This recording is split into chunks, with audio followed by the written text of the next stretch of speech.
you've given a pretty comprehensive explanation as to all the factors that would lead to this demographic decline, I suppose, with regards to population. Why is it, for example, that you have various different reactions? So we know there are different rates of demographic decline based on the West and the East. So in the West, you'd probably find social commentators on top of the things you talk about with regards to increasing education and affluence and urbanization, talk about things like the social contagion of certain ideas, traditional styles of family, perhaps. They would perhaps also bring up the nature of birth control. And then over in the East, where you've talked about South Korea having, it's got a birth rate that's probably half of that in Britain, and Britain's is far too low. And why is that? Is it because there's just been an even more rapid urbanization and a loss of traditional lives? But what are the various reasons? If it's happening everywhere, is it all for the same reason, or is it different things? It's a slippery question. It's a very good question. It's a slippery question to answer, because so many of the things that you think are the key drivers of low fertility, or people argue are the low drivers of fertility, you find a counterexample, and their fertility is low as well.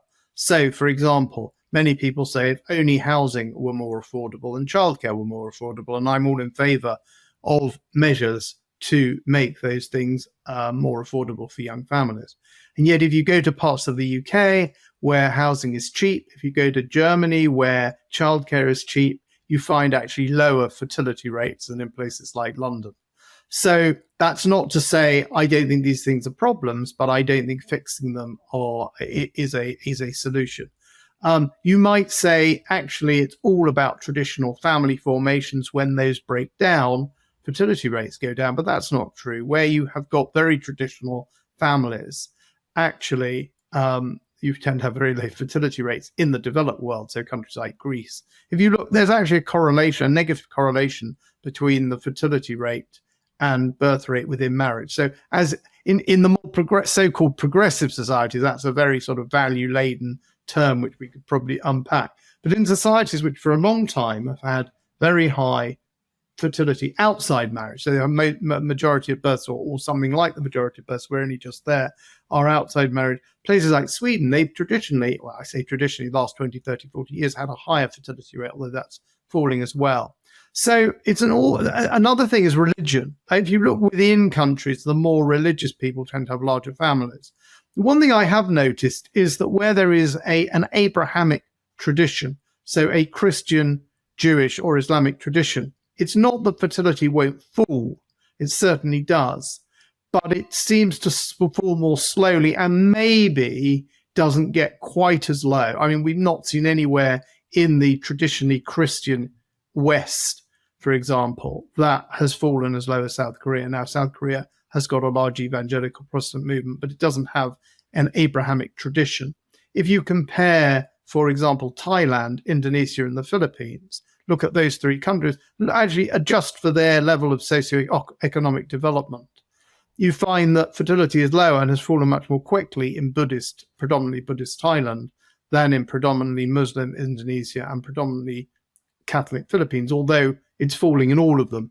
So the norms around family formation, around the cost of housing, around religious traditions, all seem to have an effect, but none of them guarantee the general drift as you become more developed towards low fertility. And what's really interesting, and I think somewhat alarming, is that the level of socioeconomic development at which fertility gets quite low is moving backwards, as it were. So if you look at India today, India's made fantastic progress in the last 20, 30 years economically in terms of healthcare and infant mortality and so on. But if you look at India, it's still a very poor country. And yet India is about to go below 2 children per woman.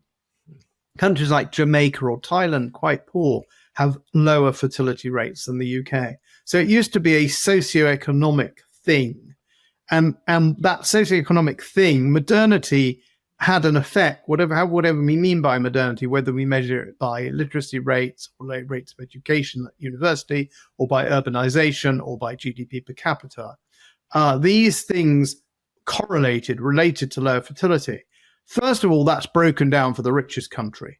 So once you get to a certain level of wealth, that relationship ceases to exist. South Korea, a third of the number of children that Israeli women have. That's not because Israel's more or less urban or educated or wealthy. It's because of cultural norms. It's like you've moved out of that modern transitional period into what I call a postmodern demography, where what really matters at high levels of socioeconomic development is culture, tradition, religion, values, no longer the socioeconomic development.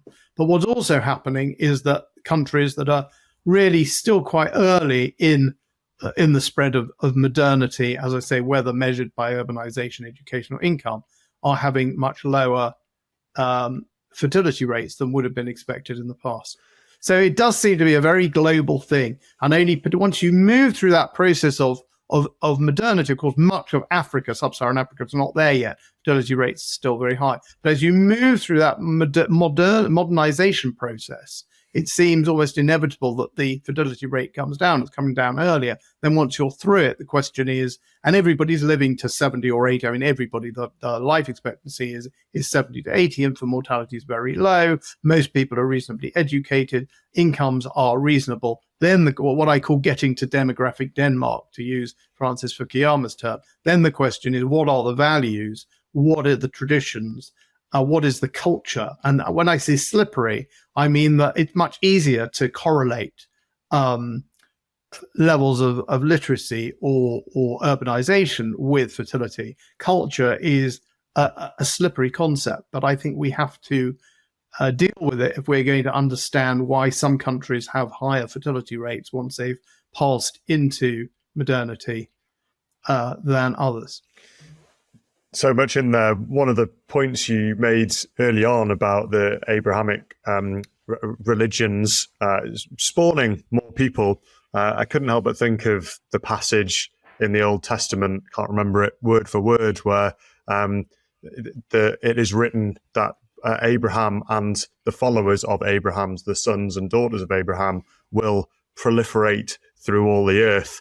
And whilst the birth rates are still lower than needed, it's quite interesting that despite us living in a world which has become, at least in the West, avowedly more secular and has tried to throw off those Abrahamic roots, as it were, that potentially self-selecting ourselves out of our own progeny there.